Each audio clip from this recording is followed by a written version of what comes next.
excited for you guys today. Full on Eskimo shit. Let me even put my hoodie on. What up? No, that's not that. Feels weird. What's up, guys? So today I want to talk to you about something. It's one of those things that are thrown around a lot, right? Letting go. This is something that's advised all over the place. Any book not any book, but books on meditation, success, all kinds of books that are similar to Eckhart Tolle type, The Power of Now. It's a very good advice, but it's also very broad, right? It can go from let go of what people said to you to all the way to like all attachments and worldly feelings and things like that. And sometimes if you read it, it's easy to go by it because it's usually just it's such a big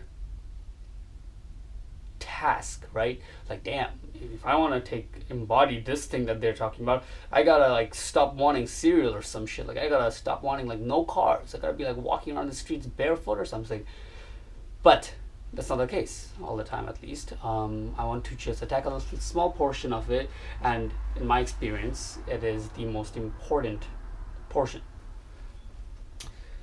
And it starts with thoughts, right? In my understanding, most people, including me, most of my life, are just walking around wherever we're going with all kinds of thoughts in our head, right? And a lot of times, they're mostly negative, right? I know I used to be like this. Can't point out why it was like this, but I would be walking around most of my day with having just bad thoughts. It was one of the reasons I took it so hard upon myself to meditate and go this direction, is because I was getting sick and tired of just having bad thoughts. Now, this wasn't my whole life. This was like just after I left high school, right when I was trying to become like a more normal, settled person who doesn't party all the time, who doesn't go out all the time. I just had a year or two of such resistance, and all times, like I said, bad thoughts. I actually went to like hand reading for this, from a friend's mom of mine, not just like a normal pay $10. Like, this person is like a shaman. She's very spiritual. I went to her for this, and then I even got crystals in my room before. I tried a bunch of stuff like that was kind of like shortcut things, but in the end I found out that meditation is the main way. And here I am today at a much better position. So I guess I just laid the foundation of why I should be speaking about this. Okay, anyways, now let me give you the actual golden nuggets. So, why is this important, right? Let me just get this to you first. They found out, I don't know where I read this, they found out that when you have no thoughts, you're actually almost as happy as having a really happy thought. Right? Think about that for a moment. So, given that most of your life, wherever you're going to the grocery store, you're always going to be in a thought.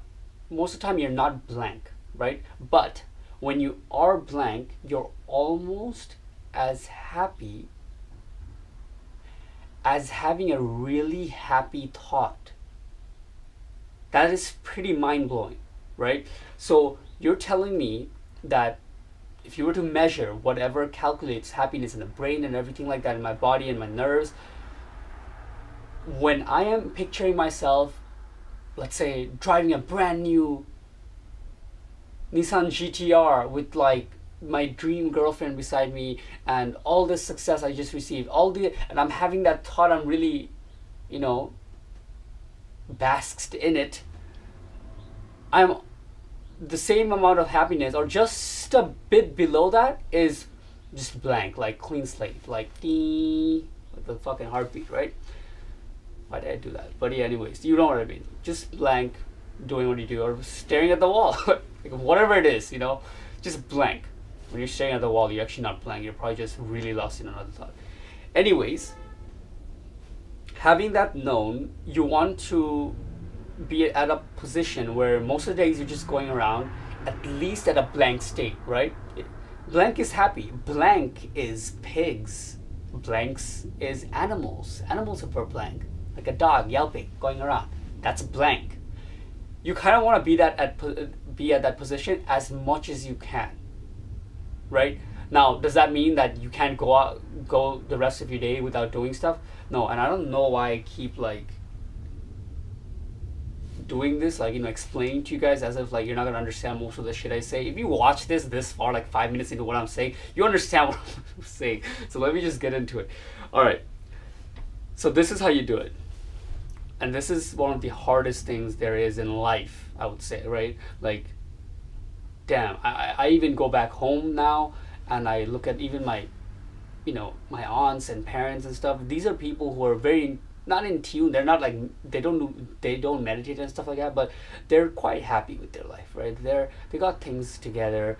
They're very letting go of most things, of anybody who does any kind of bad to them of any kind.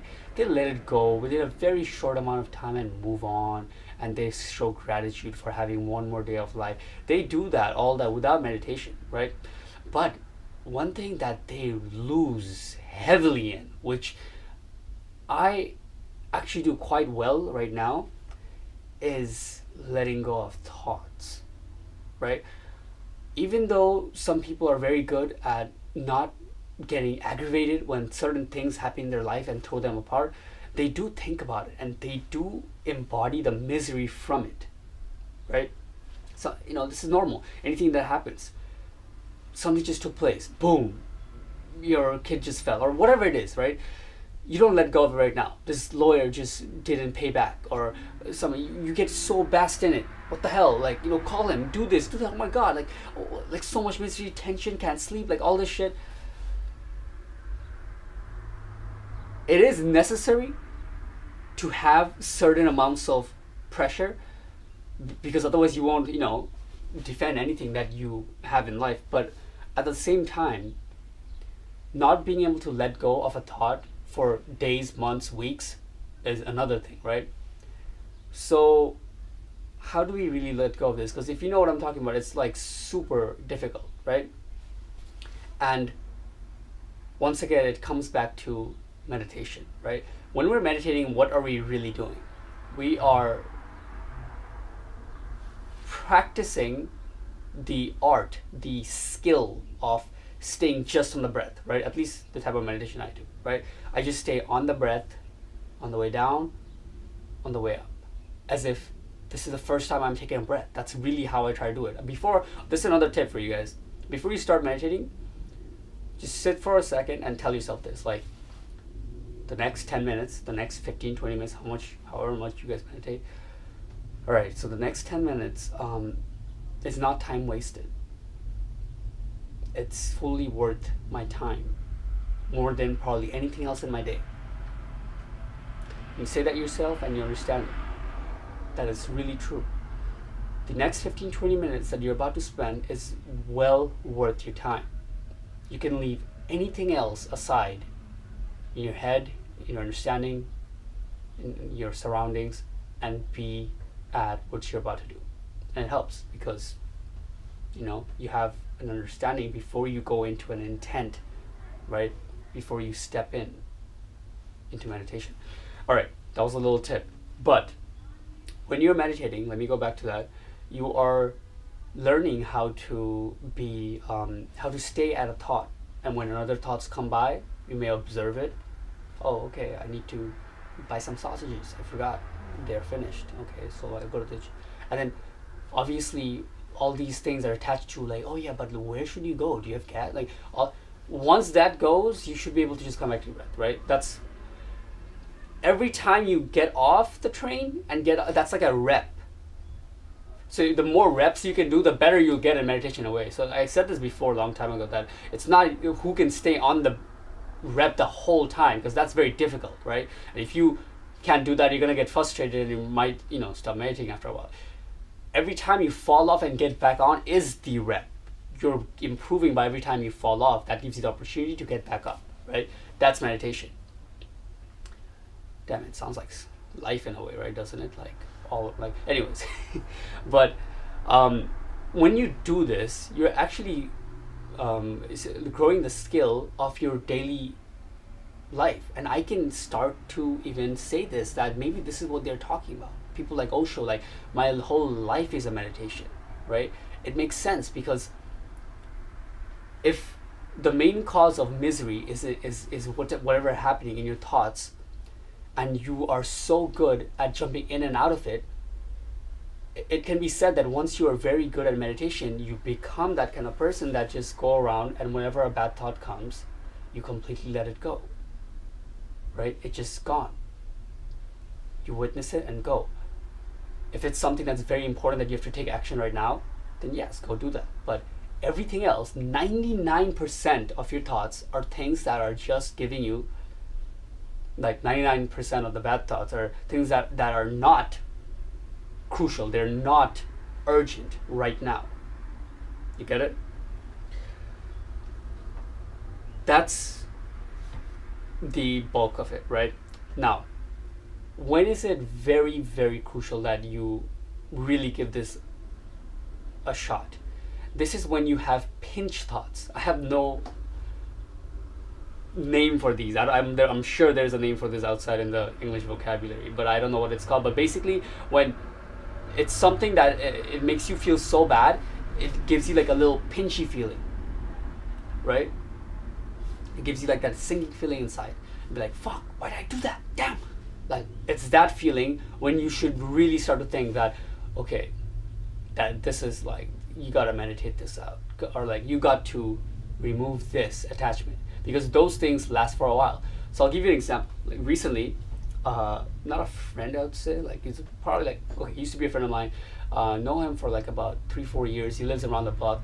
He got robbed, right? This guy, like, he was trying to sell a phone or something like that online, and he got robbed. And he came here like a week ago, and he was like, damn, yeah, fuck, I mean, got robbed.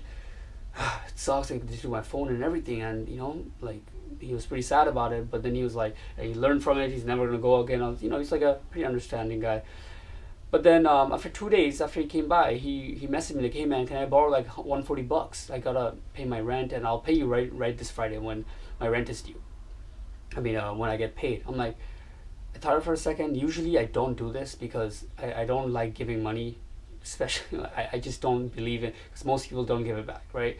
But then the thing that sold me into it was this thought, like, he just got robbed, you don't have much money in your bank right now, but you can't afford to just give it to him, so just give it. You know, like, this guy just got, like, at the least you'll actually help him out. Okay, I did, right? Then Friday came by, Saturday. On Sunday I called him, I messaged him like, hey dude, did you get paid yet? Can you send me the money? And then he doesn't reply. So in the evening I called him, and he cut it and turned off the phone. So I was like, all right. And then I got a pinchy feeling right then, like, what the fuck, this guy, I just helped him out, you know, like, and it's, what, you're gonna turn off your phone for $140, dude? That's like, what, it's really like worth it, 140 fucking bucks. And I got a pinchy feeling, but then I stepped back, like, you made the decision. You gave this money to him. You understood that there was a chance that he's not gonna give it to you back. The part that sold you to, I shouldn't use the word sell because it might confuse you guys.